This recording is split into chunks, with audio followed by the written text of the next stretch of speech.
A ver, ¿se escucha? ¿Me escuchan, chicos? ¿Sí? Ahí lo ven.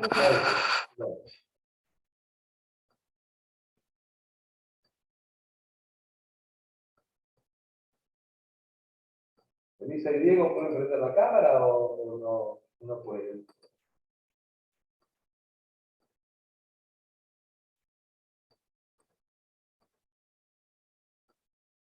No, me parece que van a hacer.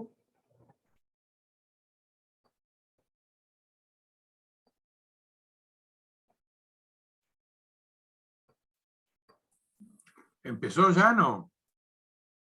No, Sí, pero ya está, profe. cámara. Hola, hola. Hola. ¿Hay bodega?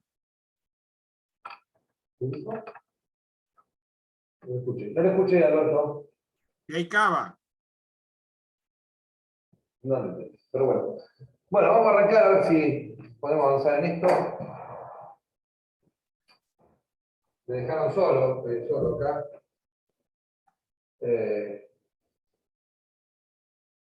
Así que bueno, vamos a ver si seguimos.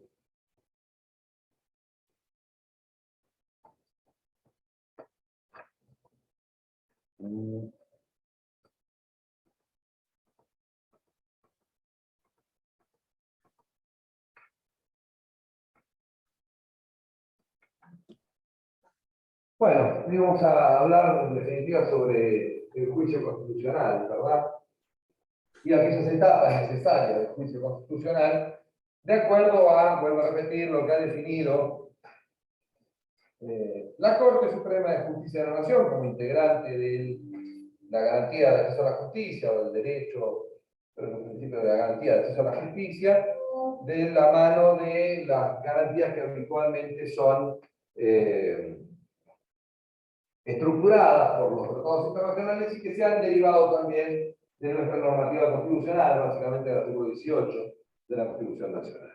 Habíamos dicho que para la Corte el juicio constitucional tenía 4 etapas necesarias. Esas 4 etapas necesarias estaban conformadas por la acusación, la defensa, la prueba y la sentencia, y que en el ámbito penal se le agregaba una 5ª etapa, que es el derecho al recurso, previsto esto desde el ámbito interamericano, en el artículo 8.2.h de la Convención Americana de Derechos Humanos.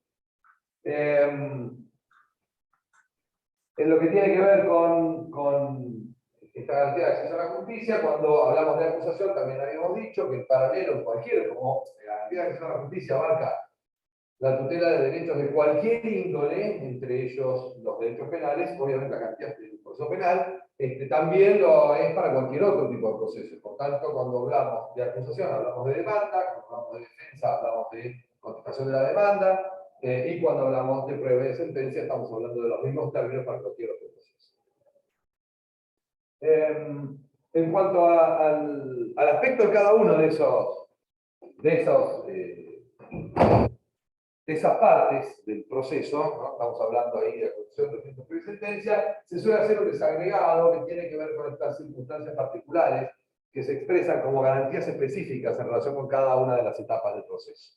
Tenemos ahí, en el marco de la acusación, lo primero que habíamos empezado a comentar en la clase anterior, que es la garantía del conocimiento previo y detallado. Yo tengo que tener como sujeto en el proceso penal, y lo mismo pasa en cualquier otro proceso civil, comercial, laboral o de cualquier otra índole, yo tengo que tener claro cuál es la conducta que en definitiva o bien se me está imputando o bien se me está reclamando.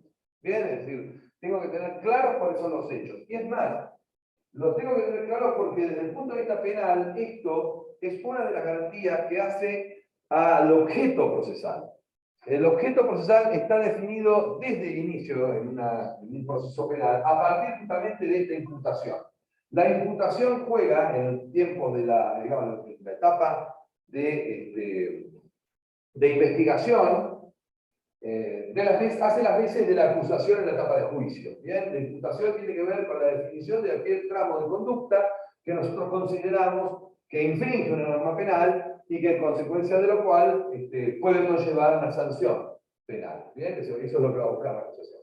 Lo mismo va a pasar con la demanda. La demanda está demandando en función de ciertos hechos que intentará probar y que van digamos, a apoyar su pretensión jurídica. Esos hechos deben ser completamente desarrollados en la demanda y, por tanto, no podemos obviar ningún elemento importante para la definición de ese objeto procesal en el ámbito que no es penal. ¿Por qué? Porque todos los hechos que se pongan allí, si la contraparte al defenderse no los niega, en principio se dan por probados, o se tienen por probados. Esto es una de las reglas del proceso dispositivo, del proceso civil, digamos, comercial, en que si uno afirma ciertos hechos y el otro no los niega, en principio se tienen por probados. Por tanto, es importante el relato adecuado y completo y lo más preciso posible del objeto, de la situación fáctica, digamos, en virtud de la cual se demanda.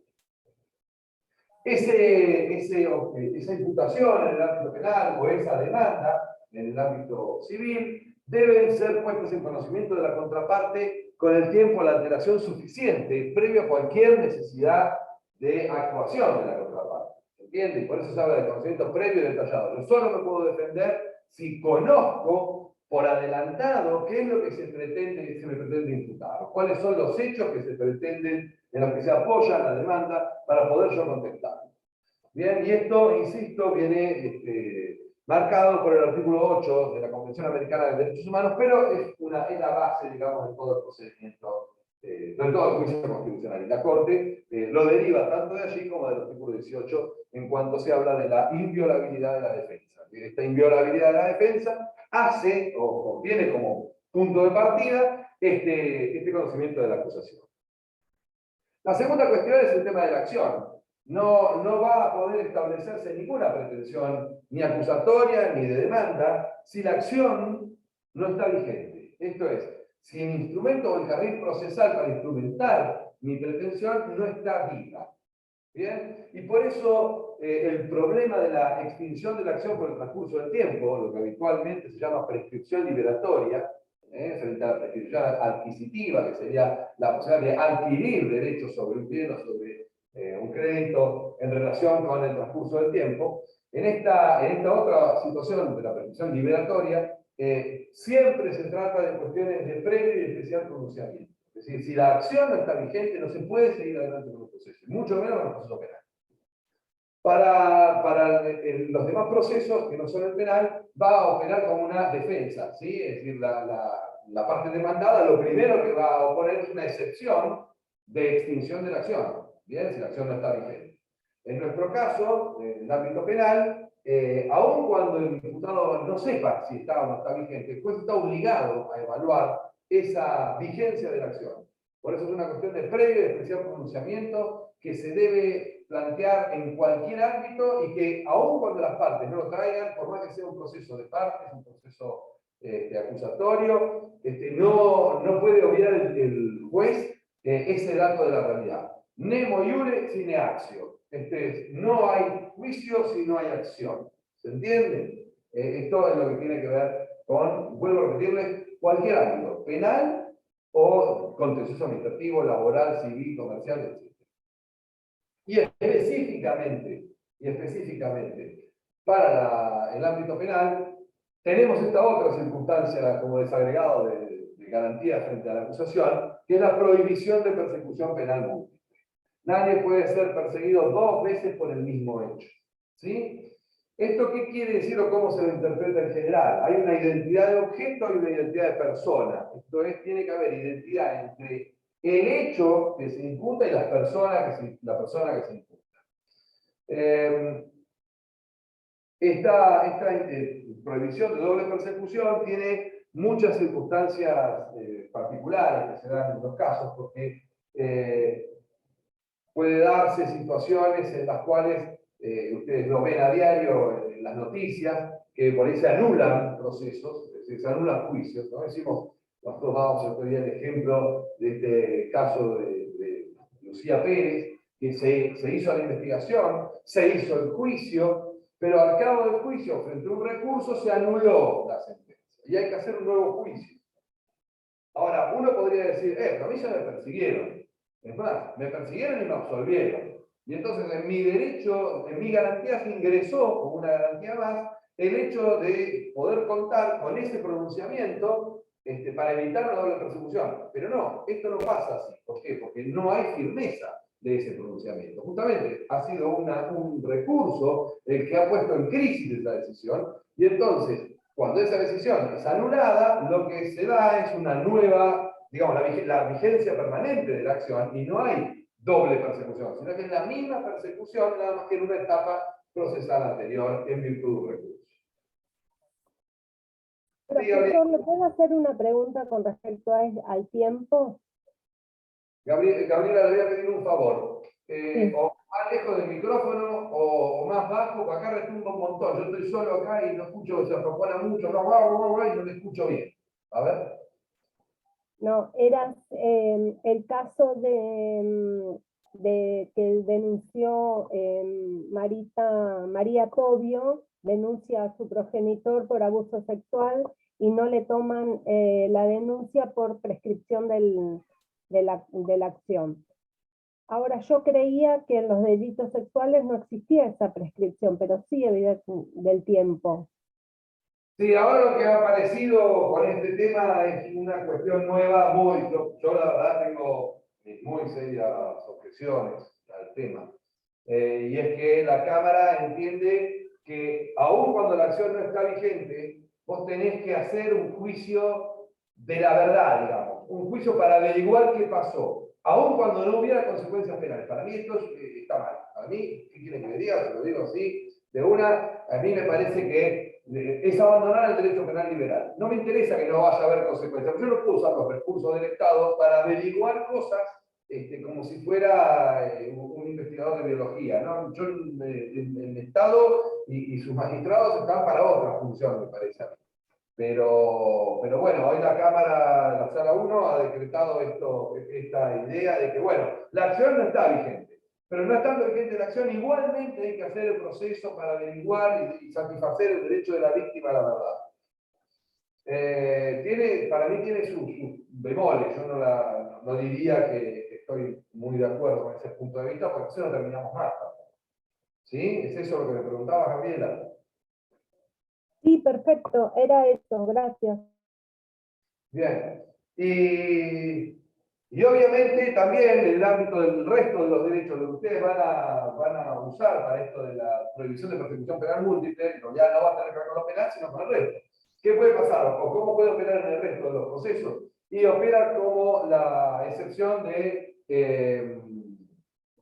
me sale el litisconsorcio y no es litisconsorcio.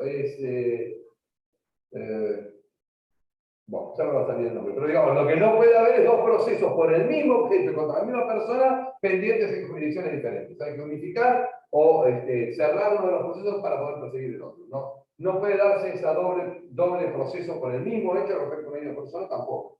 Bien, pero ya juega de otra forma, no como en el ámbito penal, sino en virtud de una excepción de... no es consorcio, pero es parecido. Ya me voy a acordar. Yo hace mucho que no hago, pero yo me recuerdo. Bueno, estamos hasta acá. No sé qué pasó, se me fue uno de los cuadros. El cuadro de la defensa no lo tengo acá, por lo que veo. Así que voy a trabajarlo sin cuadro, el cuadro de la defensa. Pues lo tengo acá, pero no lo tengo en el PowerPoint, no sé por qué. Se hubiera borrado, no sé qué cosa. ¿El Después campus está? ¿Cómo? ¿En el campus está? Bueno, yo estoy usando el campus, por eso le digo, no lo veo, ahí no está. Paso la acusación a prueba, con lo cual eventualmente después lo trataré de corregir si puedo, pero yo lo tenía esto y por eso lo voy a desarrollar ahora, pero no puedo pasar a prueba si no pasé antes por defecto. Lo voy a desarrollar a pesar de no tener la diapositiva, ¿sí? Sí, Alberto, Bueno, digamos, en el campus está ese, ¿eh? El de defensa está. a ver. Yo lo vi. Bueno, imprimí, digamos.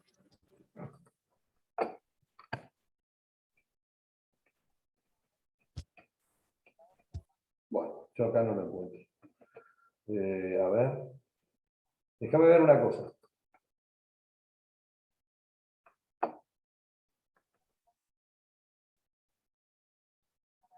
Ya no me acuerdo la contraseña.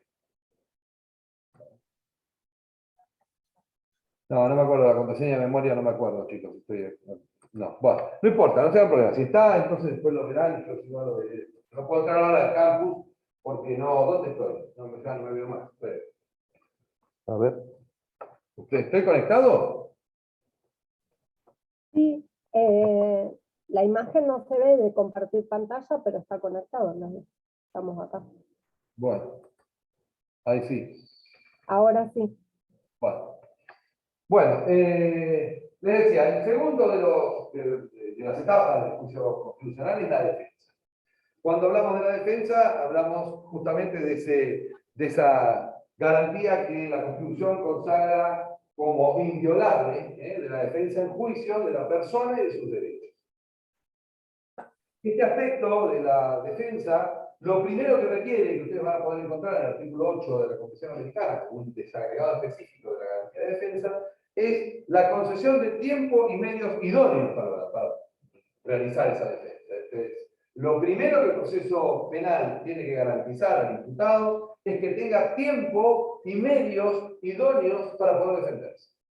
Ese tiempo y esos medios idóneos obviamente van a derivar ahora en el desagregado que vamos a hacer, pero es la base de la defensa de juicio. Deben tener ustedes claro, como decíamos la otra vez, que las personas que son sometidas a proceso penal gozan de un estado jurídico de inocencia. ¿Sí? Esto es, gozan del estado jurídico de inocencia hasta tanto una sentencia pasada en la autoridad de cosa juzgada deja sin efecto esa calidad, ese estado jurídico, y entonces el estado jurídico se destruye y pasa a constituirse el estado jurídico de culpabilidad. ¿Bien? Hasta tanto esto se dé, la persona es inocente, tiene ese estado de inocencia, y entonces lo que hay que garantizar es que pueda defenderse del modo más amplio posible. En cuanto hablamos de defensa, hablamos de dos cosas, chicos. Dos grandes aspectos. Una es la defensa material y la otra es la defensa técnica. Estos son los dos grandes pilares en los que se va a apoyar la cuestión de defensa. La defensa material va a tener que ver con, digamos, la posibilidad que tiene una persona sometida al proceso de dar su versión. Esto es, poder defenderse materialmente, explicar frente a esa acusación que le hacen desde la otra parte, por qué esta persona cree que no corresponde responder a esa acusación, no debe ser responsable por eso. Entonces, la defensa material hace su centro en la declaración de la persona. Y en el ámbito penal y en el ámbito civil son diferentes las situaciones o las garantías o cómo se regula esta garantía de la defensa en juicio en cuanto a la defensa material. ¿Por qué digo esto? Porque ustedes habrán escuchado que en el ámbito civil existe un instituto que se llama la absolución de posiciones. La absolución de posiciones es, en definitiva, la defensa material, la exposición material que hace la persona demandada, pero la hace bajo juramento de decir verdad, como un testigo más. ¿Bien? Como un testigo más en el sentido de que si da una versión que es falsa, comete un delito, que es el delito de falso testimonio, previsto en el artículo 265 del Código Penal. ¿Bien? Entonces, en el ámbito civil, comercial, etc., si vos querés dar tu versión de los hechos, lo tenés que hacer bajo juramento de decir verdad, en el marco de una absolución de posiciones. Esto es imposible, impensable en el ámbito penal. En el ámbito, digámoslo en todos los términos, en el ámbito disciplinario en general. Bien, por ejemplo, en el derecho administrativo quizás va a haber absolución de posiciones para cuando vos estés en una demanda contenciosa administrativa, pero no en el derecho administrativo sancionatorio. En el derecho administrativo sancionatorio, la garantía de defensa material va a jugar exactamente igual que en un proceso penal. ¿Y cómo juega en un proceso penal? Bueno, el proceso penal juega de modo diferente a como juegan los Estados Unidos de Norteamérica entre nosotros. Las personas van a poder dar su versión de los hechos sin estar sometidas al juramento de decir verdad. Pueden decir lo que quieran, pueden mentir descaradamente e incluso se pueden negar a decir cualquier cosa. ¿Bien? Es decir, el imputado es el dueño de su defensa material. Si quiere, declara, si no quiere, no declara, y si declara, no está obligado a decir verdad en lo más mínimo. ¿Se entiende esto? ¿Sí? En cambio, en el ámbito, en los restantes ámbitos, como lo estoy diciendo, la absolución de posiciones te obliga a decir la verdad, porque si vos no decís la verdad, es una consecuencia, que es la formación de un proceso por falso testimonio, y eventualmente la posibilidad de una condena por falso testimonio. ¿Me siguen hasta ahí? Que tengas vos defensa material no es ni más ni menos que vos tengas la oportunidad de defenderte. ¿Sí? Yo voy a hacer un llamado a prestar declaración, donde voy a poner claramente todas esas circunstancias de tiempo, modo y lugar que hacen a la acusación que decíamos hoy, ¿no? Pedíamos que fuera detallada y previamente al ejercicio de la defensa material, y te tengo que dar la oportunidad de que vengas a prestar la declaración. Claro que vos no podés no venir, vas a tener que venir, porque yo te convoco a eso y el proceso sigue, sí, solo sigue, vos estás presente. Por tanto, yo proceso penal no lo puedo seguir con personas ausentes, rebeldes o que no están a derecho. Cosa que puede pasar en el ámbito civil. En el ámbito civil las cosas no están a derecho, el proceso sigue igual y se puede eventualmente llegar a sentencia. En el ámbito penal no. Por eso que la defensa material en el ámbito civil es optativa, es opcional. Yo si quiero me presento para hacer la absolución de posiciones, si no quiero no. ¿Sí?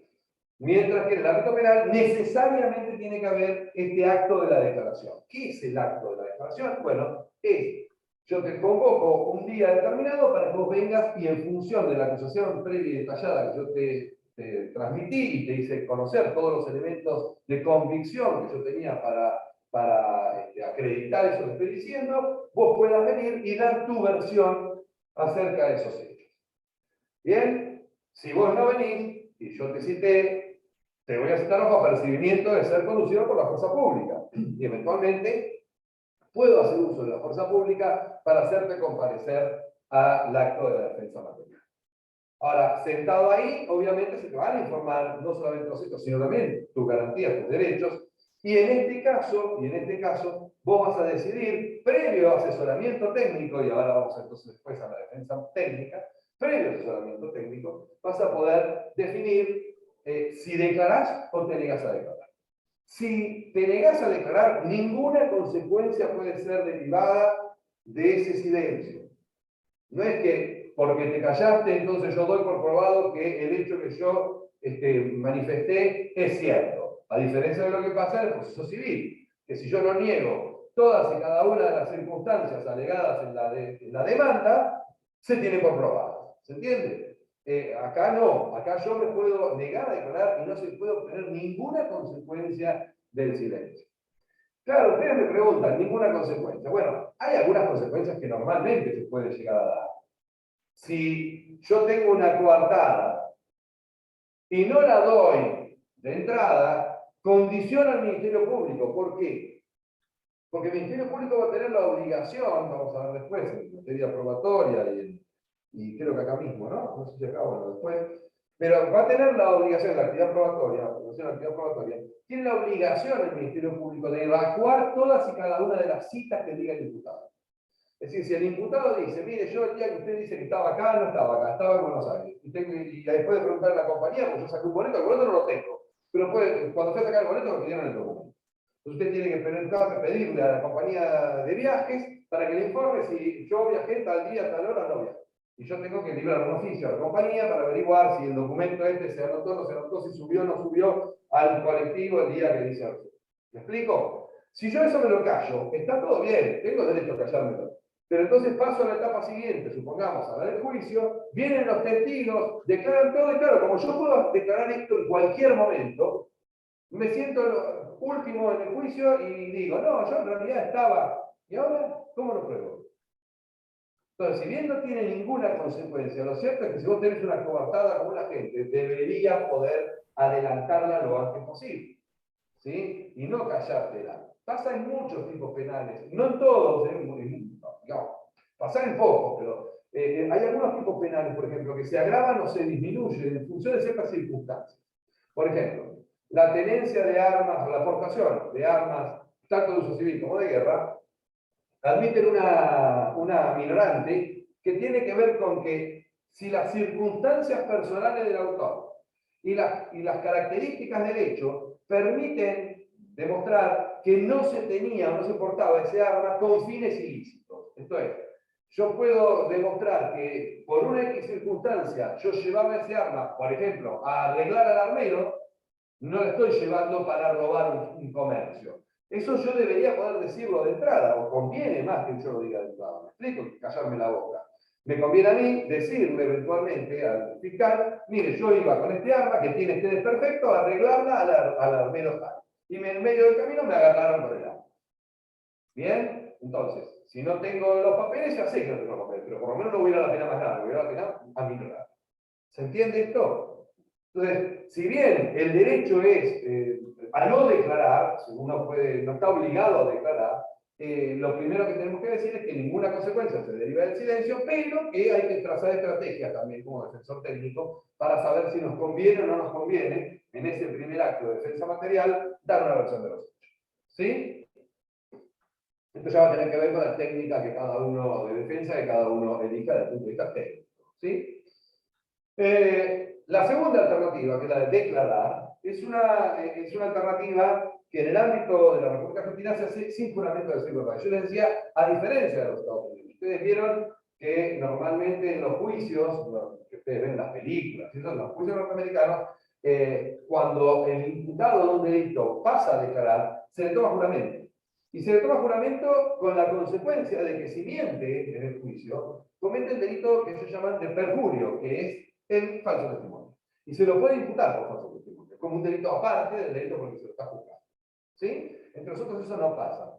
Y no pasa desde ningún punto de vista, porque incluso la Corte tiene dicho que, digamos, no se puede poner la defensa material, no se puede ni siquiera comprometer con un juramento, porque sería como poner al imputado en la disyuntiva de mentir para salvarse o decir la verdad para quedar bien con su Dios, y en todo caso terminar condenado. ¿Se entiende? Esto, entonces la Corte, en el caso del Atlántico, directamente dijo que no cabe ninguna posibilidad de someter a juramento la posibilidad de declaración de un imputado. Cosa que no pasa, vuelvo a repetir, en el ámbito civil. ¿Sí? Ahora, una vez que uno declara, y lo hace sin juramento de decir verdad, lo que sí es cierto es que todo lo que se manifieste va a quedar asentado en el expediente. Y de allí se derivan dos cosas. Primero, que yo obligo al Ministerio Público Fiscal a verificar mi coartada. Es decir, el Ministerio Público Fiscal tiene la obligación de evaluar las citas. No puede decir, no, bueno, ignorarlo, porque en algún sentido tiene la declaración material. Justamente el sentido que tiene es que obligar a la contraparte, al fiscal, a verificar esos dichos. Porque yo me puedo callar la boca, pero si digo, estoy diciendo con algún sentido. El sentido es que averigüen si lo que digo es cierto o no es cierto. ¿Bien? Entonces, comprometo al fiscal en ese sentido. Y en segundo lugar, esa declaración va a quedar sometida a las preguntas de la contraparte. ¿Sí? Esto es, yo doy mi versión, pero después me tengo que someter a las preguntas. Así me niegue a declarar. ¿Se entiende? A ver, ¿qué quiero decir con esto? Yo doy mi versión. Y después el fiscal entonces encuentra inconsistencias en mi versión y me empieza a preguntar, bueno, pero ¿y esto? Yo no voy a... No, vos me tenés que contestar. Si vos querés contestarme que no voy a contestar, bárbaro, contestame no voy a contestar. Pero las preguntas yo las voy a sentar igual. ¿Por qué? Porque así logro tener yo también un elemento de convicción para eventualmente la situación de juicio, de que frente a las inconsistencias no tuvo respuesta. No tiene obligación de tenerlas, pero si hay inconsistencias las tengo que poder exponer. ¿Se entiende? ¿Sí? Bueno. Digo esto porque muchas veces yo me encuentro con situaciones, incluso con fiscales, que van a hacer una pregunta y el diputado dice, no voy a contar preguntas. Ah, bueno, y se dan vuelta y se van. No, ¿cómo bueno? Bueno, no, yo te voy a hacer las preguntas igual, las voy a dejar aceptadas y vos vas a decir que no las querés contestar. Pero entonces el que lea la declaración va a decir, bueno, a mí esto que está diciendo, si se callaba la boca no había ninguna consecuencia en su contra, todo lo que dice condiciona al fiscal, bueno, todo lo que no contesta también condiciona en alguna medida. ¿Se entiende? Porque no cierra, digamos, todos los huecos de inconsistencia que pueda tener la declaración.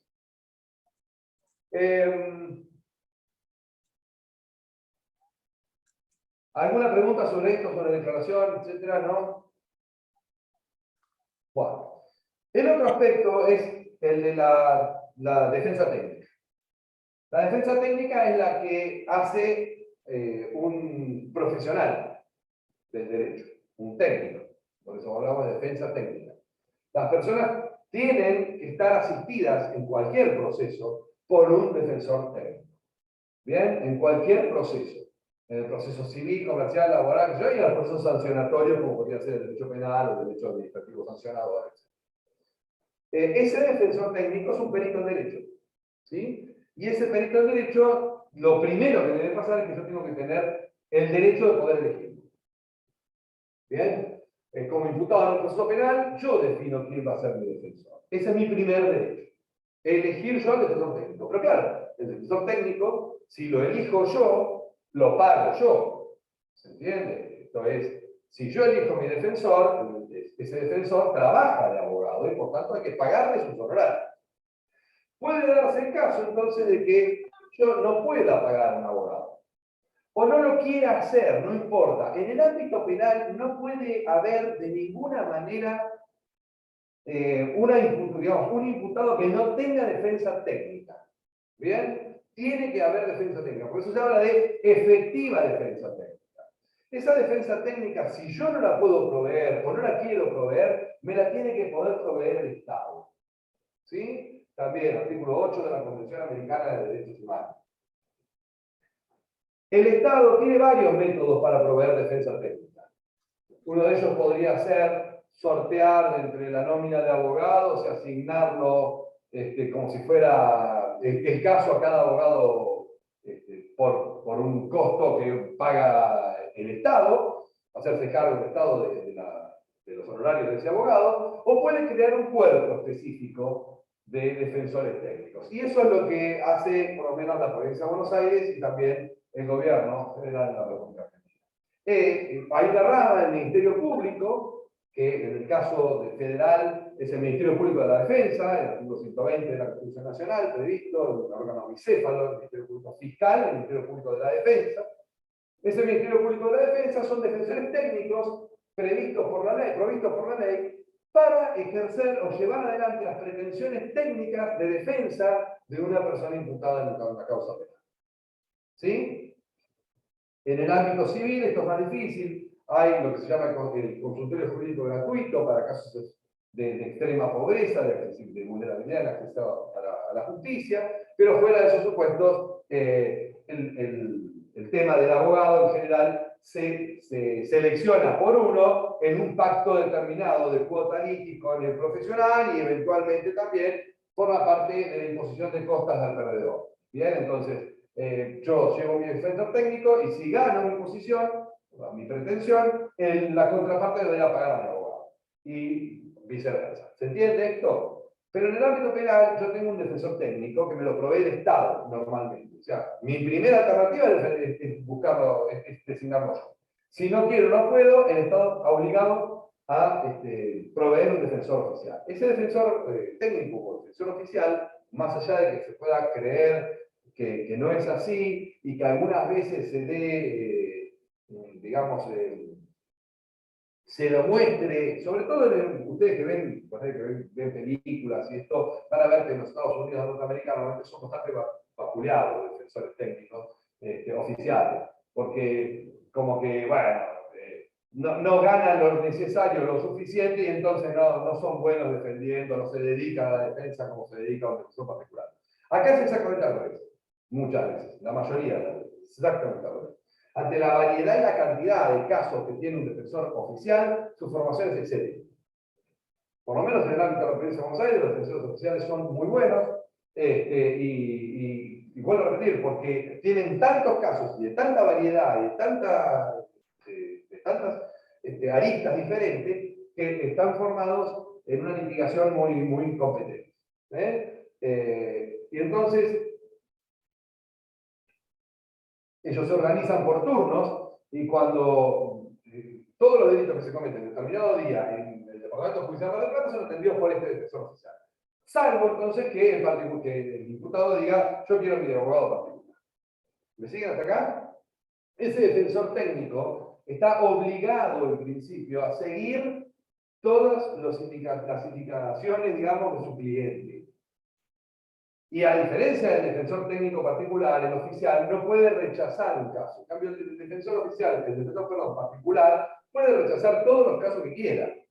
Acepta el caso que quiere y el que no quiere no lo acepta. En cambio, el oficial es al revés. No puede negarse a recibir los casos porque se sienta violentado en su conciencia o no tiene ninguna de esas excusas. ¿Sí? Sí va a tener las excusas propias de la excusación que veíamos nosotros en lo anterior, en las anteriores clases. Esto es, si es deudor, es acreedor, el imputado, y sí, lo va a defender mal. Entonces, más vale sacárselo de encima, no sería el caso. ¿Sí?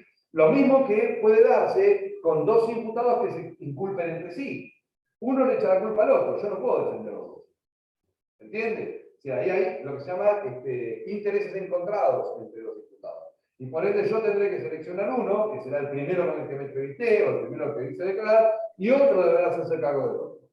¿Sí? Pero esos intereses se tienen que demostrar. No puede ser que yo haya hecho la entrevista privada, uno le eche la culpa al otro, yo les diga, níguense a declarar, y después diga, no, bueno, tienen intereses encontrados. ¿Y quién lo sabe? Vos. Pero eso integra el secreto profesional, entonces yo nunca jamás voy a poder saber si es en serio o no que tienen intereses encontrados. Si vos tenés intereses encontrados, tenés que declararlos. ¿Se entiende? Como consejo profesional, porque si no después no te lo sacas más de encima. ¿Cuándo lo vas a declarar los intereses encontrados? En el juicio, al final. No sirve, porque ya entonces defendiste mal durante todo este tiempo. ¿Se entiende? Y decía yo esto de que depende mucho del imputado, del defensor oficial, porque además va a tener que instrumentar la voluntad de su defendido todo el tiempo. ¿Qué pasa? Por ejemplo, se dicta una resolución de la prisión preventiva. Hay que notificársela a él, al defensor, al fiscal, a todos. Se lo notifica.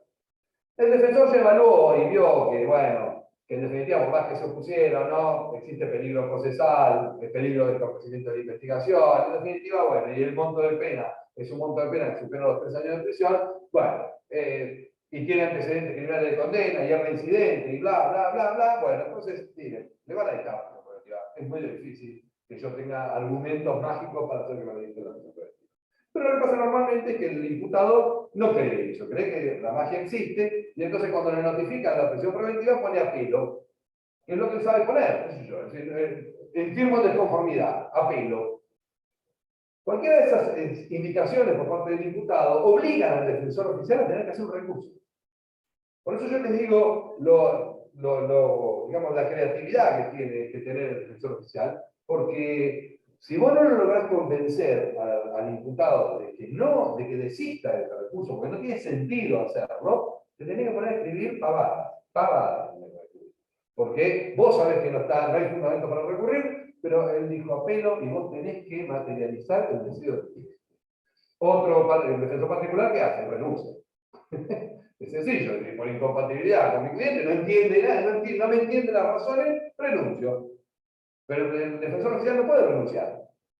Y por tanto, eso que le llamamos recurso in pauperis, esto es el recurso sin argumentos, el apelo, obliga al defensor oficial a hacer el recurso que sea, aun cuando sepa que no tiene mucho andamiaje para continuar. Hay una cuestión también en esto de la defensa técnica que conviene tener presente, y es la autodefensa. Las personas se pueden autodefender, pero no hay que confundir eso con la defensa material. ¿Se entiende? La defensa material es lo que yo quiero decir acerca de la imputación que se me hace. ¿Cómo me defiendo frente a lo que están diciendo de mí? La defensa técnica, la autodefensa, cuando hablo de autodefensa, hablo de autodefensa técnica. Esto es, yo no me voy a valer de un defensor técnico, sino que yo voy a ser de defensor técnico. Claro, ¿esto cuándo pasa? Y bueno, cuando, por ejemplo, yo soy un abogado y estoy imputado de delito. Me podría defender a mí mismo. ¿Bien? Ahora, sabemos nosotros que ser abogado en causa propia es desaconsejado desde todos los puntos de vista, porque normalmente uno está tan enfrascado en el problema que no ve por dónde pasa efectivamente la cuestión de la estrategia que hay que trazar en el caso. Esto es habitual. ¿Bien? Entonces, por fuera de esto, seguramente les habrán aconsejado, no sé si tienen ya procesado o algo de esto, pero normalmente no hay que ser abogado de causa propia. Y a lo sumo, serlo en juicios universales, donde no hay discusión, decir, la sucesión de papá y mamá cuando somos dos hermanos y no tenemos discusión. Ahí sí, bueno, listo, pum, lo presento yo, no voy a buscar una abogada. Pero si hay alguna discusión, ¿no? Mejor tercerizar las cosas a través de un profesional que no esté comprometido con el conflicto. Ahora, ¿quién va a evaluar si vos estás en condiciones técnicas o no de defenderte? Técnicas de autodefenderte. El fiscal obviamente no, porque es la contraparte. El que tiene que evaluar esto es un tercero independiente, que va a ser, en nuestro caso, en el proceso penal de la provincia de Buenos Aires, el juez de garantía. Y en el ámbito de los demás procedimientos penales, el juez de instrucción. ¿Sí? Él va a definir si efectivamente estás o no estás en condiciones de autodefenderte técnicamente. ¿Estamos hasta acá? ¿Alguna pregunta, alguna duda? ¿No? Bueno.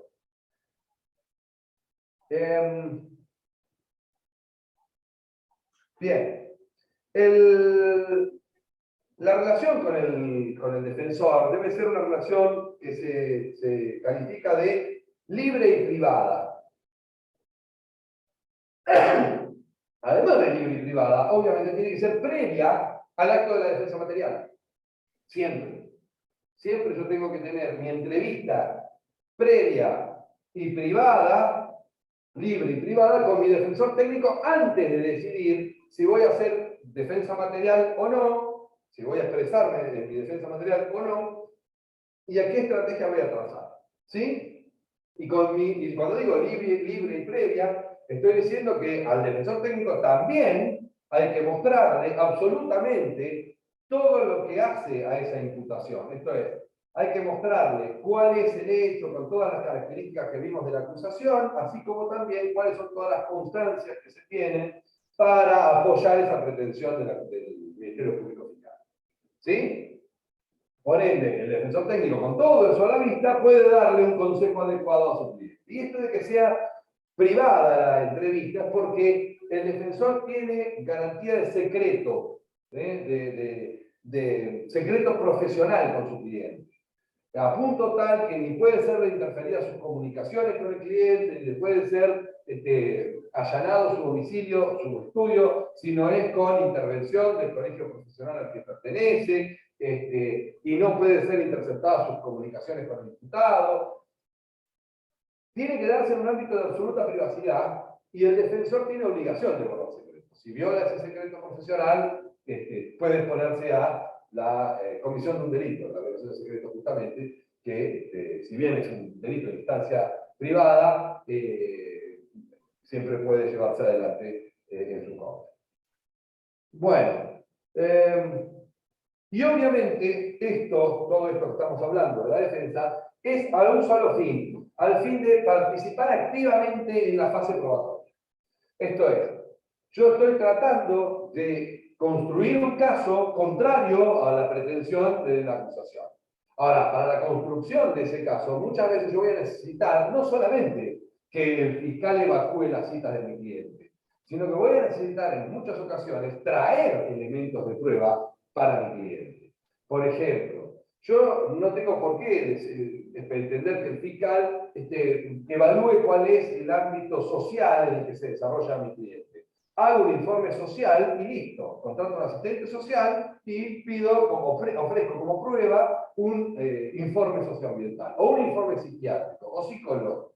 O voy y busco la historia clínica de mi cliente y la traigo. O pido al fiscal que se haga una extracción sanguínea para determinar el grado de alcohol en sangre de mi cliente al horario de los hechos, porque tengo una coartada de inimputabilidad o de defensa privilegiada, digamos, del 34, de situación de 34 sexto, de defensa propia, ¿me explico? Es decir, una persona que es atacada, por ejemplo, en su domicilio, en nocturnidad, con escalamiento, etc., tiene una defensa privilegiada. Comete un delito, pero ese delito no va a estar justificado, digamos, va a estar justificado en la medida en que esté dentro de esa causal de justificación, que es la legítima defensa. Entonces, toda esta intervención técnica lo es al efecto de buscar o participar activamente en la etapa probatoria. ¿Estamos hasta acá? Vamos ahora entonces a la otra. Bueno, Daniel, sí. la imagen primera se podrá repetir porque no está en el campus. Tampoco el de la acusación está, a diferencia de lo que dijo Ailem, no está en el campus tampoco. Yo juraría que sí, Alberto, pero... Acabo de verificar, no está, está solamente la que está proyectada ahora, que es garantía.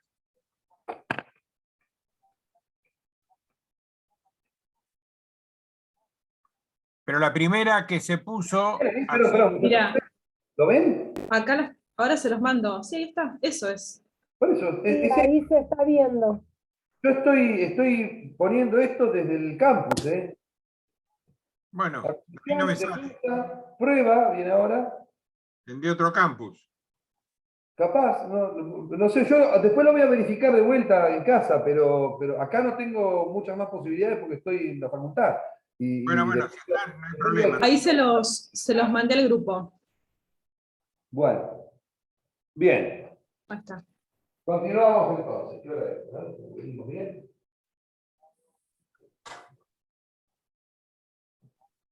Bueno, una vez que tenemos clara la posición de acusación y la posición de defensa, el tercer aspecto del debido proceso adjetivo, de la garantía de acceso a la justicia, del juicio constitucional, como lo quieran llamar, es la etapa de la prueba.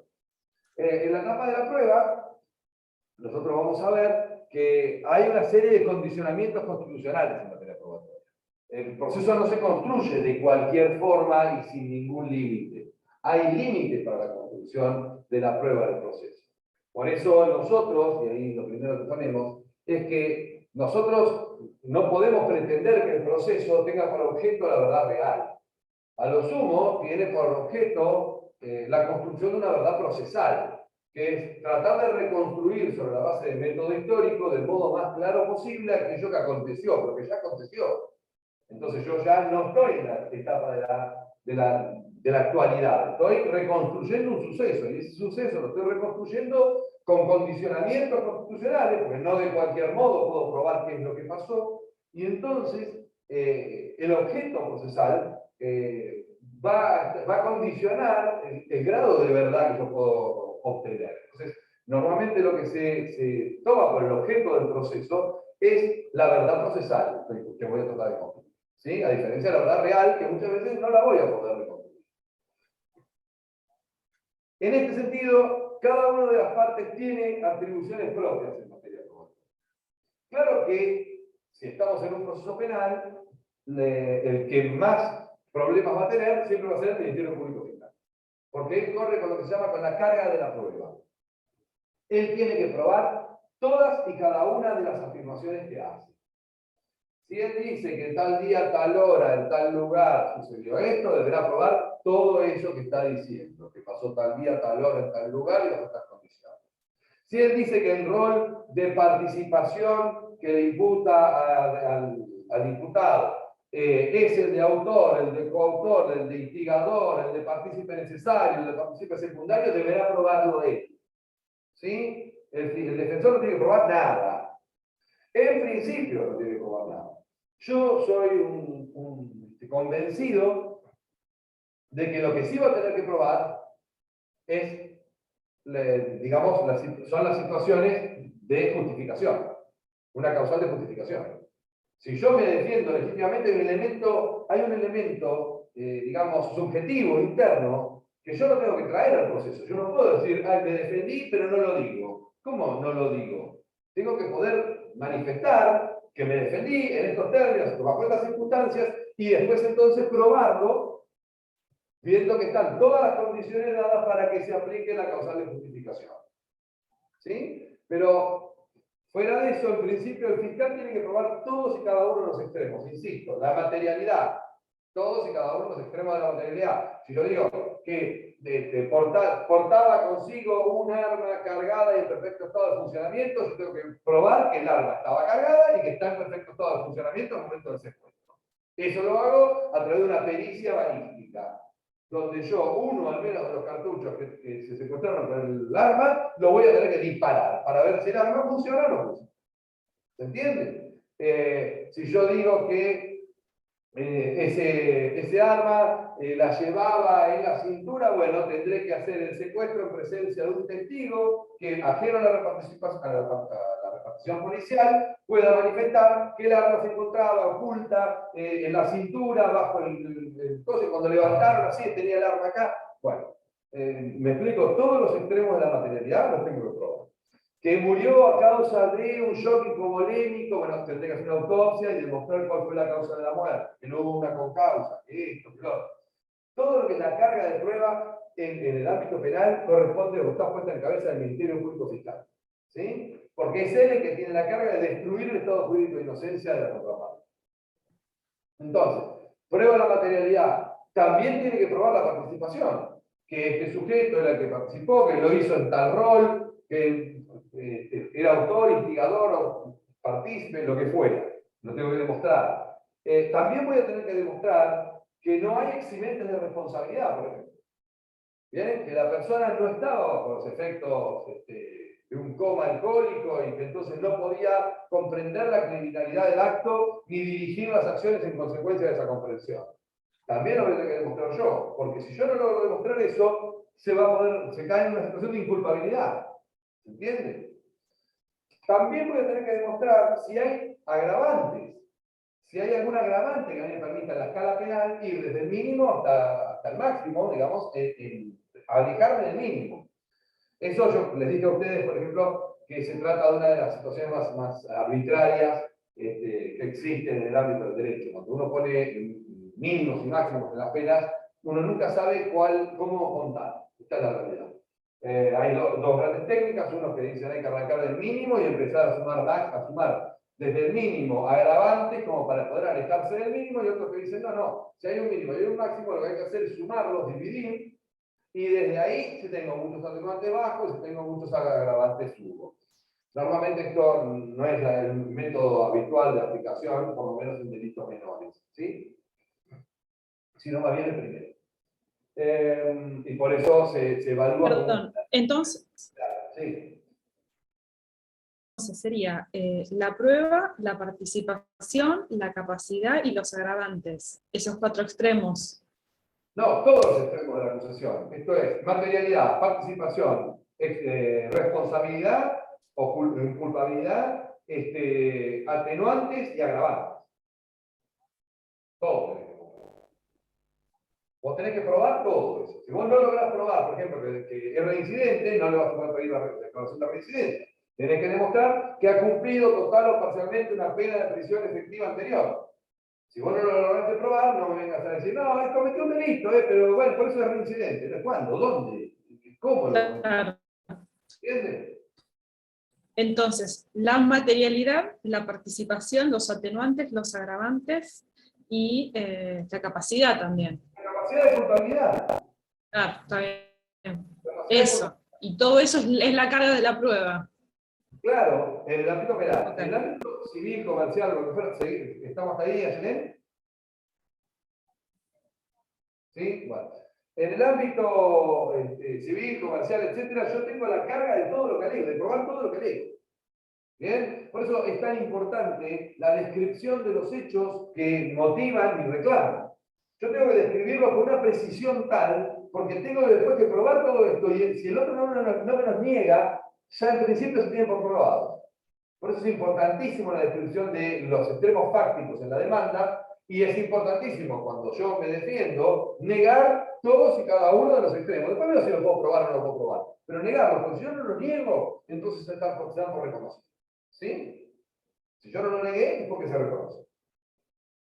Entonces, en ese caso, la prueba es un poco más carga de cada parte. Es decir, cada parte tiene que probar lo que alegó. ¿Se entiende? Pero si en el proceso penal pasa al contrario, ¿por qué? Pues yo puedo pasar por todo el proceso penal sin alegar nada. Me inician un proceso penal por determinado delito. Me convocan a prestar declaración y yo lo primero que hago es negar la declaración. Ya a partir de ahí no traje nada al proceso. ¿Se entiende? No traigo nada. Entonces, si no traigo nada, no tengo que probar nada. Por eso que la carga de la prueba es toda del Ministerio Público. Porque yo puedo pasar por el proceso sin tener que probar nada. Ahora, si yo declaro, y sí, ahí sí, voy a tener que probar cosas. Y entonces, por eso, las partes tienen atribuciones probatorias. Yo voy a poder probar cosas. Pero el tema es que si yo no quiero probar cosas, el que tiene que probar es el fiscal. ¿Se entiende esto? ¿Sí? La diferencia entre uno y otro. ¿Sí? Sí. Que si yo perdón. ¿Eh? Digo, que si tengo que probar algo es porque lo declaré y forma parte de la coartada, digamos. Porque yo traje los procesos, porque en principio yo no tengo nada que decir. Si quiero no digo nada a lo largo de todo el proceso. Me niego a declarar y se terminó. En cambio, en el acto civil yo no me puedo negar a declarar. Tengo que, de entrada, cuando me demandan, tengo que contestar la demanda. Si no contesté la demanda, estoy muerto. ¿Sí? Porque si no puse ninguna excepción, no negué los hechos y qué sé yo, en principio va a precluir mi posibilidad de ofrecer prueba. Y entonces, ya está, con la demanda tengo que mandar la prueba. Y con la contestación de la demanda también tengo que mandar mi prueba. Después se provee la prueba y se ve quién tiene razón. Bueno, si yo me comí ese segundo paso, no tengo ninguna posibilidad de probar nada. ¿Sí? En cambio, en el ámbito penal, como yo puedo pasar sin decir nada, no tengo nada que probar. Y la carga, entonces, es totalmente de la contraparte. El Ministerio Público Fiscal tiene la carga de la prueba. Hay una serie de condicionamientos constitucionales en materia probatoria, sobre todo en el ámbito penal. ¿Sí? Pero también se entiende en el ámbito civil, comercial, etc. La primera y más importante es la prohibición de tormentos y azotes. El artículo 18 de la Constitución prohíbe absolutamente los tormentos y los azotes. Esto es, prohíbe la tortura. Bien, entonces yo no puedo hacer valer en el proceso penal ningún elemento probatorio que provenga de un tormento o de un azote. ¿Sí? Esto es lo que se dice ahí, prueba inadmisible. Si yo logro demostrar que a mi cliente le pasaron corriente eléctrica antes de la declaración que dio, en la cual confesó los hechos, claramente voy a poder excluir esa declaración de su contra. ¿Se entiende? Porque es producto de un tormento. ¿Bien? Porque eso pasaba mucho, por ejemplo, antes de la reforma del Código del año 86. Es decir, vos tenías 72 horas en la comisaría antes de que te llevaran ante el juez de instrucción y había declaración en sede policial. Eso me olvidé decirles, ¿ven? Y había declaración en sede policial. Hoy no es admisible una declaración en sede policial. Esas declaraciones, ese acto de defensa material debe darse necesariamente ante una autoridad judicial. ¿Bien? No puedo yo hacer valer las declaraciones del imputado fuera del ámbito judicial. Bueno, la otra gran limitación probatoria que aparece en la Constitución, en el artículo 18, es la inviolabilidad del domicilio de la correspondencia de los papeles privados. ¿Bien? ¿Qué quiere decir esto? A ver, para que se entienda como regla general, cuando mi posición está protegida por garantías constitucionales, no quiere decir que sea una posición absoluta. La única de la que sí se puede decir que hay una posición absoluta es en la prohibición de tormentos y azotes. ¿Sí? Esto es, no hay ninguna excepción en materia de tormento. Nada. Ni una. No hay ni una excepción. En cambio, en el ámbito de la inviolabilidad, del domicilio, de la correspondencia, de los papeles, sí hay excepciones. Puede haber motivos que justifiquen que se descorra esa garantía para obtener esos papeles, esa correspondencia o esos efectos que se encuentran en el domicilio. ¿Sí? Esas razones, en general, van a estar motivadas en los elementos de convicción que yo tenga, que yo haya colectado. ¿Bien? Ejemplo, tenemos un robo en un comercio y hay cámara de seguridad. Y yo veo que la persona se enfoca ahí y cuando sale, veo que la cámara exterior lo ve corriendo e introduciéndose en una vivienda. Entonces tengo la posibilidad de ir ante el juez y decirle al juez, mire, yo necesito una orden de registro domiciliario. ¿Por qué? Porque tengo elementos de convicción suficientes, la grabación de donde se le ve el rostro, en el lugar, apoderándose ilegítimamente del dinero, maniobrando un arma de fuego, que sale y se dirige en otra afirmación directamente hacia este domicilio, al que le sacamos una fotografía, está identificado con el número tanto, en la calle tanto, bla, bla. Y además le pregunté a 2 vecinos, o le pregunté, o me fijé en la guía, y entonces resulta que tengo que el domicilio se corresponde con esta persona a la que yo ya tengo imputada y identificada en otros delitos anteriores. Es una serie de elementos de convicción que en definitiva tienen que ver con esta idea de la semiplena prueba de que has participado o que acabas de participar en la comisión de un delito, de que digamos que el delito existe y de que acabas de participar en la comisión de un delito, o sea, que has participado en la comisión de un delito. Estos elementos de convicción me pueden dar a mí la posibilidad de, digamos, dejar sin efecto esa protección de tu domicilio. Ingresar en tu domicilio, lo que habitualmente conocen ustedes como allanamiento de morada o allanamiento de domicilio, en realidad es una orden de registro domiciliario, en la cual yo voy a registrar ese domicilio. Yo voy a poder hacer 3 cosas, por ejemplo, en ese ejemplo que les acabo de dar. Primero, entrar y aprenderlo, detenerlo. Entonces le puedo pedir al juez una orden de detención, porque una de las primeras cosas, de las primeras garantías es la garantía de la libertad. Entonces te voy a privar de la libertad con estos elementos de convicción. Le pido al juez, me la da. Para materializar esta orden de detención, yo tengo que entrar en el domicilio, pido una orden de registro domiciliario. Pero ya que estoy entrando en el domicilio y conectado con este hecho, voy a pedir una orden de secuestro. ¿De secuestro de qué? De las ropas, de secuestro de las armas empleadas, de secuestro de los elementos apoderados ilegítimamente. Entonces voy a entrar ahí y me voy a llevar todo eso. Y puedo pedirme también al juez, porque si lo estoy viendo, o qué sé yo, que está maniobrando con campana, que no llegué a ver dónde estaba, el secuestro, por ejemplo, de su teléfono. Con el secuestro del teléfono le voy a pedir al juez también una orden de inspección de esa correspondencia, digamos, de ese elemento de correspondencia, a ver cuáles son las llamadas que ha tenido últimamente, pero todo esto lo tengo que hacer, vuelvo a repetirles, chicos, bajo condicionamientos constitucionales en materia probatoria. Esto es, yo tengo que tener elementos suficientes que convenzan al juez de liberar, de dejar, digamos, de lado esa protección que me marca el artículo 18. Si yo no tengo esos elementos de convicción, cualquier prueba que yo obtenga al margen de ese modo de obtener las pruebas no va a valer. ¿Se entiende? No puede ser objeto para la construcción de esa verdad procesal. ¿Sí? No lo puedo utilizar ni hacerlo valer para construir esa verdad procesal que me va a llevar a la sentencia. ¿Estamos hasta acá? Por eso ahí se habla de 2 supuestos diferentes, la exclusión probatoria y una extensión de la exclusión probatoria, que es la doctrina llamada de los frutos del árbol envenenado. ¿Sí? A ver, para que se entienda. Si yo pasé corriente eléctrica al imputado y después tengo una declaración, aún con el abogado y todo, que viene y me dice, fui yo, sí, fui yo, y después viene y se rectifica y me dice, no, mire, no fui yo, lo que pasa es que me metieron corriente y yo la verdad que asustado, no le dije ni al defensor, y ahora que estoy en el juicio lo puedo decir porque el fiscal me presionaba y yo dije, ¿cuánto? Y bla. Bueno, vamos a hacer una pericia, hacemos una pericia, se demuestra que le pasaron corriente eléctrica previa a la declaración, ya está. Exclusión probatoria. Esa prueba no vale. ¿Sí? No vale. Ahora supongamos que esa misma persona en esa declaración dijo, sí, fui yo y el botín lo dejamos en la casa de Pirulo y de ahí además tenemos las armas en la otra casa de fulano y lo que quiera. Dice un montón de otras cosas que son, digamos, que dan base a otras circunstancias. Entonces, yo tomo esa declaración y voy al juez y le digo, mire, yo necesito una orden de allanamiento, una orden de registro y de secuestro para este domicilio y este domicilio, para recuperar el botín y las armas empleadas en el hecho.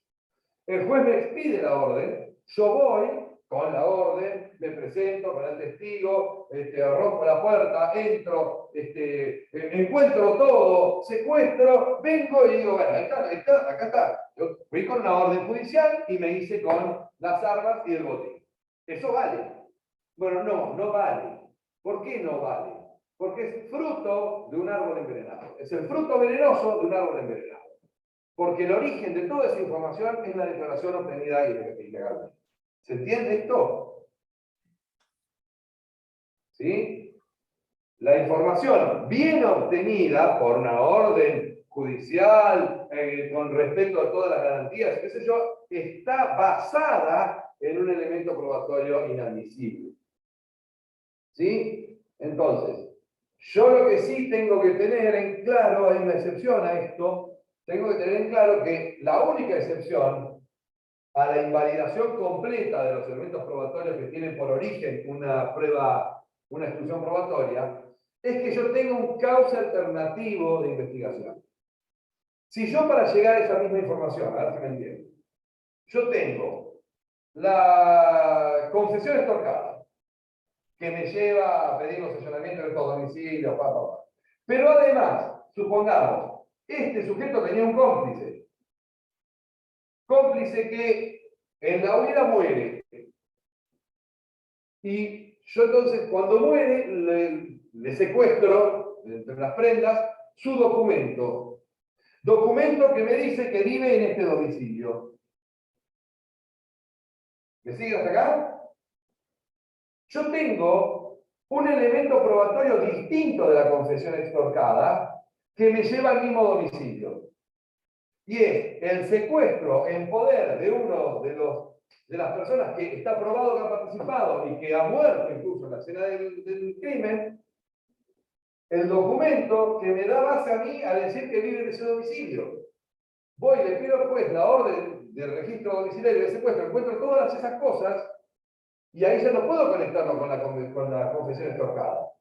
Tengo un elemento, un elemento separado de aquel que está viciado que me permite llegar al mismo, un carril de investigación que me permite llegar al mismo resultado sin afectación de garantías constitucionales.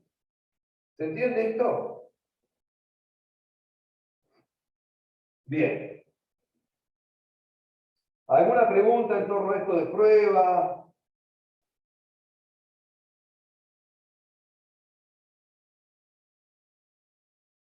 ¿No? En ese caso es válido, ¿verdad? Vuelvo a repetirle, yo solo puedo hacer válido esa medida si tengo un carril alternativo al viciado. Uno que no esté viciado. La obtención del documento en poder de esta persona que falleció en el tiroteo con la policía es un elemento que no tiene ningún tipo digamos, de violación, no generó ninguna violación de garantía constitucional. Es el secuestro en el lugar del hecho entre las prendas de uno de los delincuentes fallecidos del documento que me dice que vive en ese domicilio. Entonces no necesito yo a este otro con corriente eléctrica diciéndome el botín lo tengo ahí, porque puedo sospechar que está ahí producto de que está participado en el hecho y sé dónde vive. ¿Se entiende? Pero es un carril alternativo porque yo no sé que este participó porque me lo dijo este, sino que sé que participó porque lo tengo ahí, filmado y muerto en la puerta del comercio. ¿Se entiende? Bueno. Bien. Con estos elementos entonces, creo que no me olvidó nada de esto, ¿eh? Con estos elementos entonces pasamos a la sentencia. La sentencia es el paso final de este debido proceso, de esta garantía de acceso a la justicia. Es la respuesta que el Estado nos va a dar, cuando yo dije que las garantías, el debido proceso legal adjetivo o la garantía de acceso a la justicia, yo había dicho, es la potestad de ocurrir ante un órgano estatal con o con atribuciones dadas por este para la determinación de derechos de cualquier índole de las personas. Muy bien. Si lo que yo estoy buscando es que se determinen mis derechos, eso se va a hacer a través de la sentencia. ¿Sí? La sentencia tiene ciertas características que uno no puede obviar. Esas características son que debe ser siempre fundada, motivada, congruente y eterna. ¿Qué quiere decir que sea fundada? Fundada en el derecho. Ustedes recordarán de teoría constitucional que la Corte ha elaborado una doctrina que se llama de la arbitrariedad de sentencia. La doctrina de la arbitrariedad de sentencia tiene mucho que ver con esto de la motivación y el fundamento de la sentencia. Si una sentencia se apoya en derecho no vigente, o no contempla el derecho vigente, o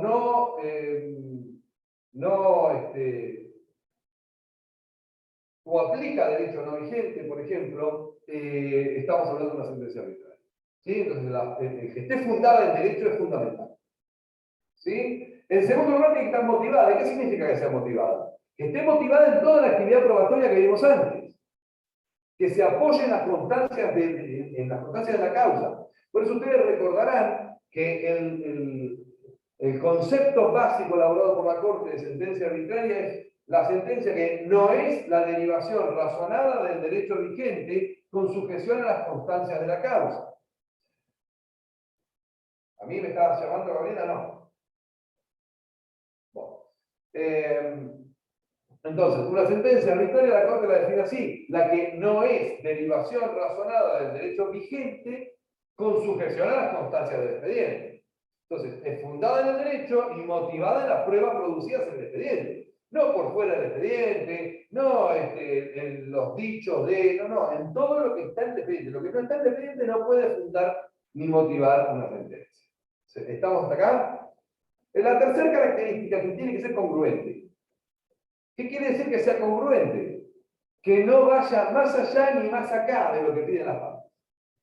Que sea congruente con lo que piden las partes. ¿Bien? El fiscal, por eso ahí tenemos una excepción ahí en correlación entre acusación y sentencia. ¿Qué queremos decir con correlación entre acusación y sentencia? Si el fiscal retira, entiende que no tiene elementos de cargo, que los elementos de cargo no alcanzan para solicitar una sentencia condenatoria, no ha podido cumplir la carga de la prueba, no tiene esa carga completa, tiene la posibilidad de retirar la acusación. Y como dijimos hoy al inicio, nemo iure sine actione. El juez no puede ir más allá de lo que las partes están poniendo sobre la mesa. Si el fiscal retira la acusación, el juez no puede condenar. ¿Sí? Por eso hablamos de correlación entre acusación y sentencia. Si me acusa, me puede condenar. Pero si no me acusa, no me puede condenar. Y en esto, la Corte ha tenido una ida y vuelta. Por eso ponemos ahí Tarifeño y Mostacchio. Porque en un tiempo, durante la década del 90, admitía que los jueces te puedan condenar a pesar de que el fiscal retiró la acusación. Pero después, en Mostacchio, se dieron cuenta que esto no hace un proceso de partes. Entonces, si nosotros estamos tratando de pugnar para que el juez sea independiente, competente e imparcial, él no puede ir más allá de lo que tiene la parte. Esto por una parte, ¿sí? Lo que sí puede hacer el juez, porque es un magistrado y debe controlar que los actos en la República sean, digamos, actos que no sean arbitrarios o irrazonables, es verificar si el fiscal tiene razón cuando dice que no tiene delito. Porque si él considera que no tiene razón, no va a poder condenar, pero sí va a poder anular el acto del fiscal. ¿Bien? Y entonces ahí se cae el juicio, se anula el juicio, con la consecuencia de que otra vez tenemos que volver a hacer el juicio. Esto conectado con el nebis in idem, o la prohibición de doble persecución, que me olvidé de explicarles, que en los Estados Unidos funciona diferente que acá. Acá te hacen eso, te anulan la acusación y entonces te cae el proceso, pero vos seguís sometido a proceso, seguís sometido a proceso, seguís sometido a proceso.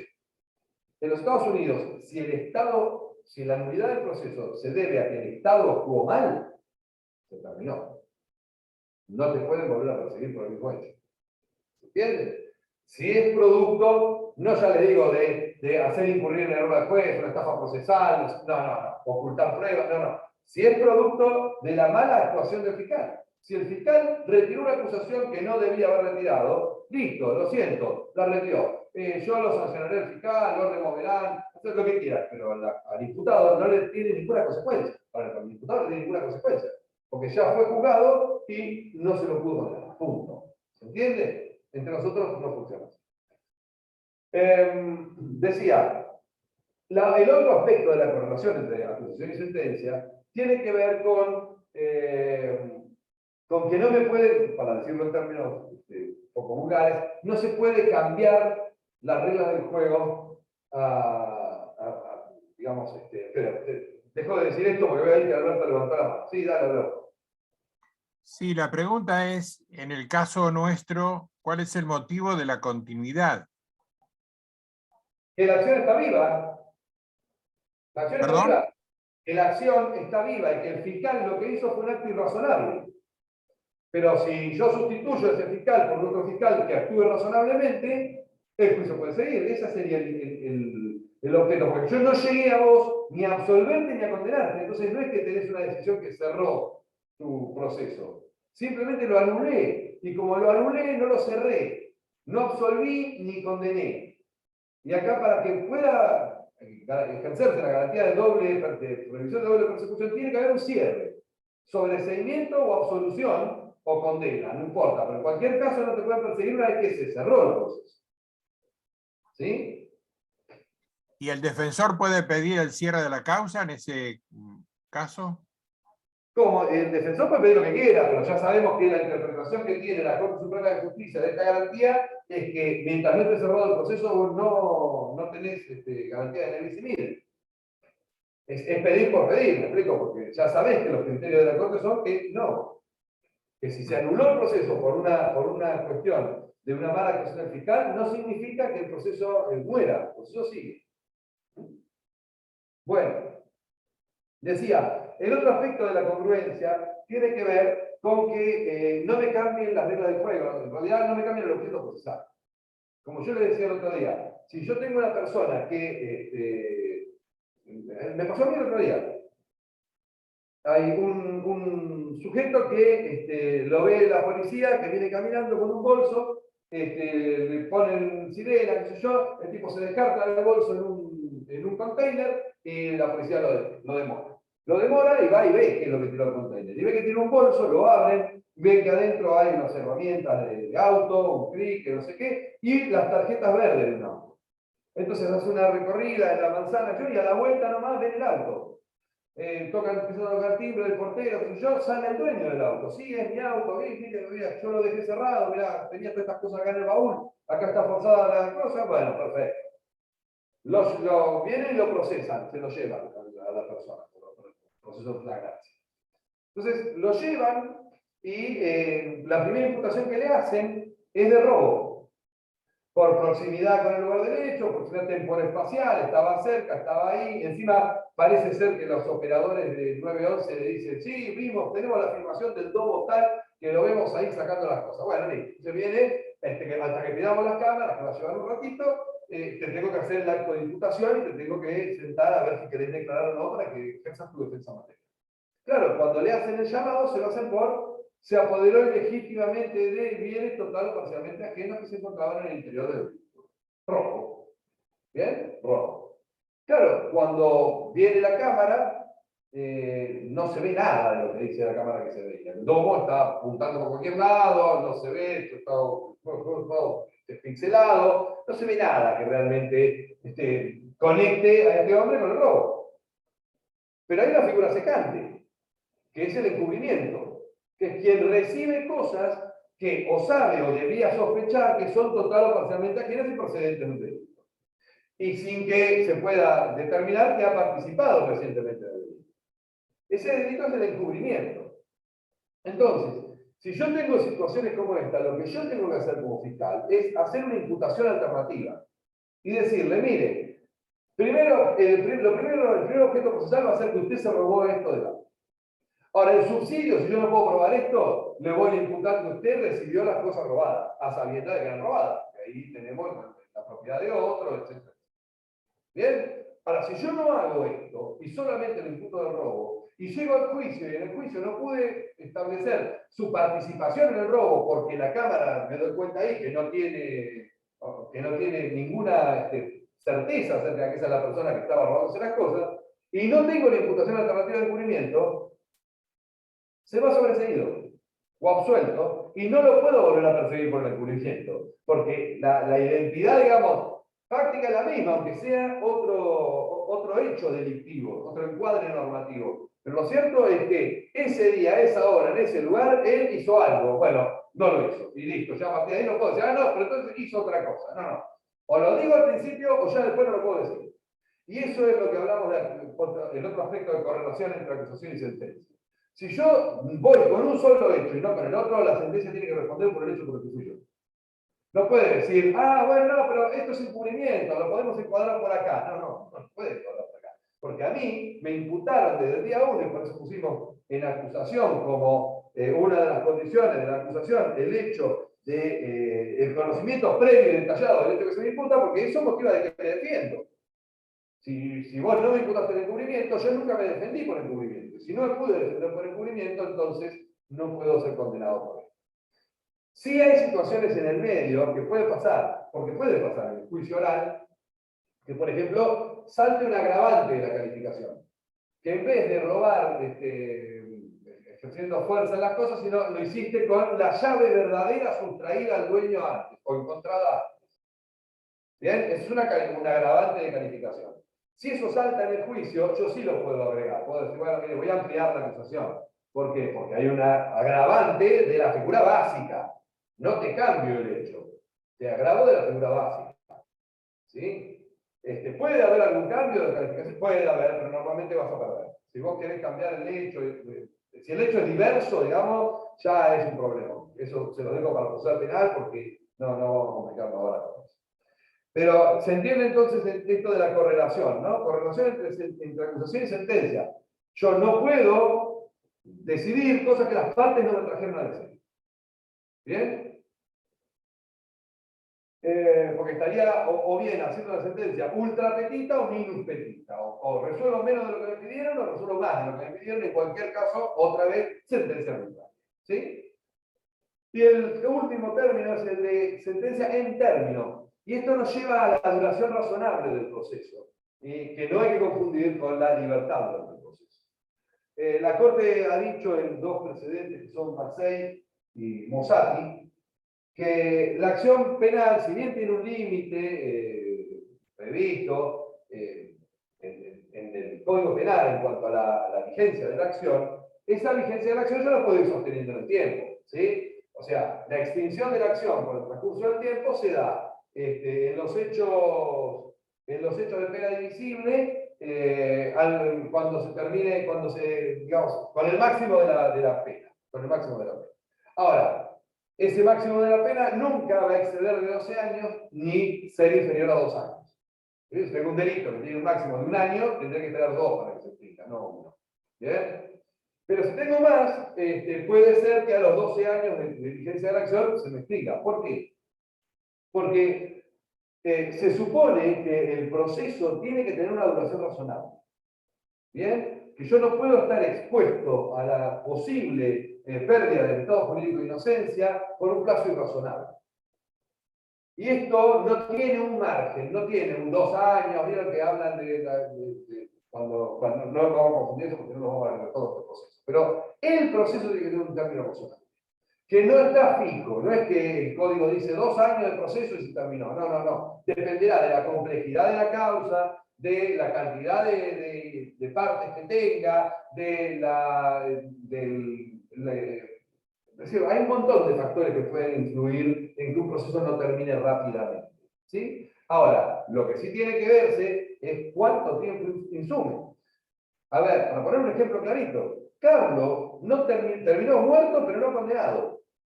¿Por qué? Porque si bien fue condenado en primera, en segunda instancia, para cuando llegó a la corte llevaba 25 años el proceso, más que un homicidio simple. Entonces yo no puedo estar sometido a proceso más tiempo que el máximo de una pena de prisión. Una locura. ¿Sí? Entonces, si no logró el Estado llegar a esa sentencia constitucional en el tiempo razonable y prudencial, no se le puede cargar eso en cabeza al imputado, que tiene un estado jurídico de inocencia y tiene derecho a terminar con esa incertidumbre sobre su estado jurídico de inocencia en el plazo razonable. ¿Se entiende esto? ¿Sí? Y guarda, a ver, lo digo yo que he sido víctima de todo esto, porque digamos, yo he hecho juicios en los cuales hemos obtenido sentencias condenatorias de asociación ilícita, y entre el recurso que va, el recurso que viene, que anulan, que vuelve, que sube, que baja, nunca termina de quedar firme la sentencia, y finalmente lo que la Corte dijo fue, bueno, mire, vamos a aplicar ese sentido. Pasaron 12 años y no tenemos una sentencia. Entonces, si pasaron 12 años y no tenemos una sentencia, listo, se extinguió la acción, señor. Y salieron todos absueltos, ¿me explico? Porque nadie está condenado. Están sobreseídos, digamos, que es lo mismo que la absolución, pero por la irrazonabilidad de los procesos, porque acá los procesos son larguísimos, tribunales superiores no tienen tiempo para decidir, y entonces se sientan a ver los expedientes y están ahí y nunca los resuelven. Y así estamos como estamos. Esto es una verdad. Pero digamos que hay una prescripción en tanto y en cuanto no haya actos procesales vigentes. No haya actos que interrumpan, pero puede haber actos que interrumpen. El problema es cuál es el acto que interrumpe. El acto que interrumpe es la última sentencia condenatoria, la primera sentencia condenatoria. Es decir, el último acto que te prevé el código en el artículo 67 que interrumpe la acción, esto es, interrumpe, ¿sí? Acuérdense, interrumpe es un elástico, suspende es un ascensor. Interrumpe quiere decir que vuelven a hacer la acción otra vez. ¿Sí? Es un elástico, ¡pum! Lo soltás y otra vez vuelve al principio. No es el ascensor que va quedando piso por piso. Entonces, la interrupción se puede dar por el llamado, bla, bla. El último acto que interrumpe es la sentencia condenatoria de primera instancia. Si vos esa sentencia la recurrís, la recurrís, la recurrís, la recurrís, la recurrís, la recurrís, y la mantenés recurriendo durante 12 años, se extingue. Porque es el último acto interrumpido. Entonces, lo que el Estado debería no permitir es que un proceso esté 12 años sin definición después de la primera sentencia. Ahora, si el Estado no puede garantizar eso, no se le puede cargar en la cabeza al imputado. ¿Entienden? Ese es el tema. ¿Cómo están estipuladas los recursos? ¿Cuántos son? ¿No hay límite en eso? Sí, tenés 1 millón de recursos, posibilidades, o sea, tendrás que fundarlo. El tema es que seguramente no los vas a ganar, pero ganas tiempo. En la medida que no lo resuelven rápido, ganas tiempo. Y ese tiempo es fundamental y divino para el diputado.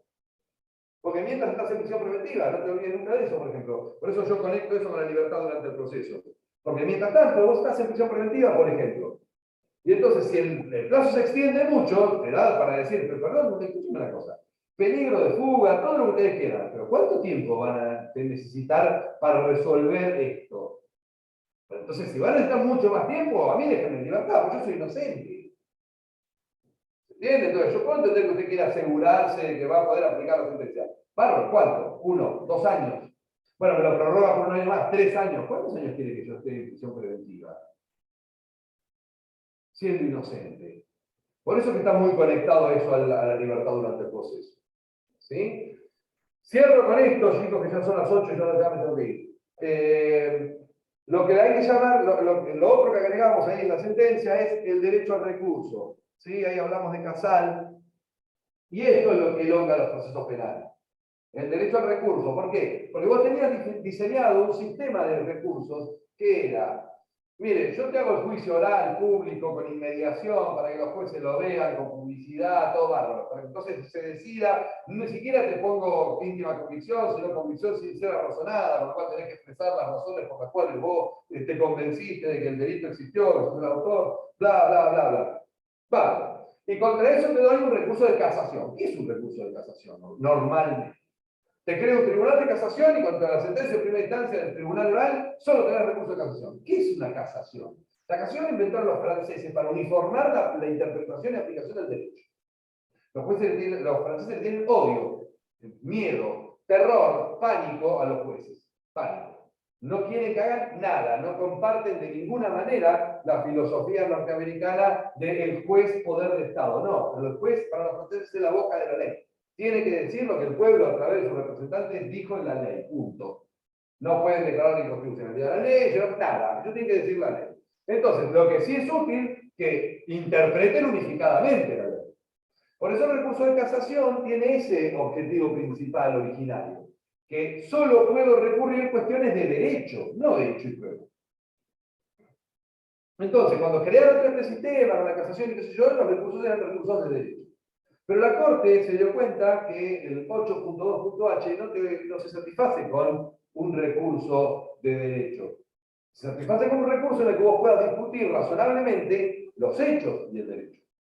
Y si vos no tenés ningún intermedio más que la casación, entonces te voy a permitir que discutas de vuelta los hechos y el derecho en la casación. Entonces, hiciste un recurso ordinario otra vez y otra vez, estar años discutiendo esto.